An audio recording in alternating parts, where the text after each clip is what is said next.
రాజు, paper చూసావా? Telangana government రైతులకు 2 లక్షల రుణమాఫీ ఈ రోజు స్టార్ట్ చేస్తుంది. అవును, అలాగే రుణమాఫీ కోసం ఎదురు చూస్తున్న రైతుల బ్యాంకు ఖాతాలో కూడా కన్నం పడే అవకాశం ఉంది. ఏమైంది, ఎందుకలా? ప్రజలలో ఏ విషయం గురించి అయితే ఎక్కువ చర్చ జరుగుతుందో వాటినే సైబర్ నేరగాలు ఆసరాగా తీసుకుని సైబర్ నేరాలకు పాల్పడుతున్నారు. రుణమాఫీ కోసం డబ్బులు డైరెక్ట్ అకౌంట్లోకి వస్తాయి కదా, వాటిని ఎలా దొంగలిస్తారు? సైబర్ నేరగాళ్ళు వాట్సాప్లో ఫేక్ అకౌంట్స్ క్రియేట్ చేసుకొని వాటికి డీపీలుగా బ్యాంక్ లోగోలను యూజ్ చేసి వాట్సాప్ నుంచి రుణమాఫీలో మీ పేరుందా అయితే చెక్ చేసుకోండి అంటూ లింకులు మరియు ఏపీకేలు సెండ్ చేస్తున్నారు.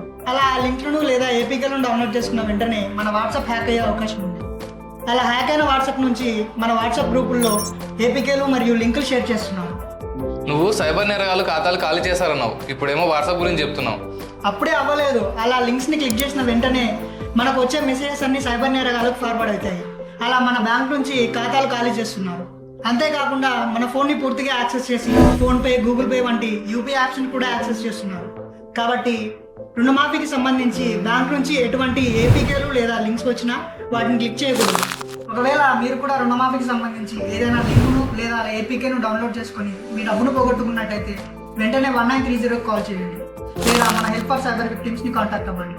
సైబర్ నేరాల బారిన పడిన వారికి సహాయం చేసేందుకు మన హెల్ప్ ఫర్ సైబర్ విక్టిమ్స్ ఎల్లప్పుడూ అందుబాటులో ఉంటుంది. Help for cyber victims, break the silence, stop the cyber crimes.